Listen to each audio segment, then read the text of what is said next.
Working as a pizza delivery boy, you'll encounter some strange situations, but this story might top them all. I was 21 years old, working a late Friday night shift at John's Pizza. Since it was close to closing time, it was just me and my boss.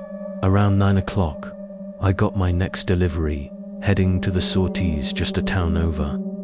The map led me down a long, isolated road, which confused me. But eventually, it ended at a modern-looking house by the water.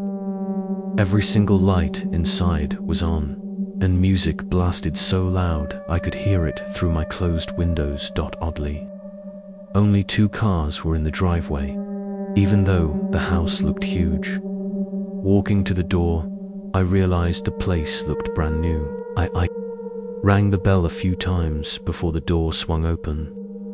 2 women stood there, one blonde, one brunette, barely dressed and smiling flirtatiously.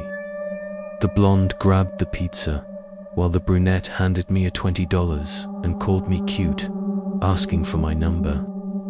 I figured I was about to get lucky. Before I could say anything, the blonde invited me inside. As soon as I entered, a foul odor hit me, and though the house looked spotless, it was eerily empty. The women led me upstairs, but just as I reached the second step, a blood-curdling scream echoed from upstairs. I froze. The women exchanged a panicked look, and the blonde mouthed the word underscore. My instincts screamed run. I bolted for my car, glancing back constantly. And what I saw nearly made me wreck the karat. Every window of the house, faces stared out at me. I called the police on the way back. An investigator called later to say the place was a vacant, newly built house for sale. No party, no tenants, just empty. But it didn't end there. That same night, I got a text. "We know where you work." That was enough for me to quit. I told police I'd heard a possible victim screaming, but they found nothing. I changed my number immediately. Another night, I was closing at Domino's. My last delivery was to a house about 10 minutes away. On the door was a note to Pizza. "Guy, please, let yourself in and leave the pizza upstairs. Money will be on the bed." Instantly, red flags. I called my boss, but he insisted I go in anyway. The door was unlocked. Inside, the dim glow of wall night lights barely lit the living room. Upstairs, it was even darker. 2 doors, one open, one shut. The open one looked like the bedroom. I flicked the switch, no power. Nervously, I walked inside, placed the pizza on the bed, and searched for the cash. I found a couple bills but froze when I heard a faint sound outside the room. Forcing a smile, I called out, "Your pizza's here. Have a great night." No reply. But then, the second door, now wide open. I could have sworn it was shut. I leaned in to reach for the switch, but suddenly a hand grabbed my arm with bone-crushing force, yanking me into the darkness.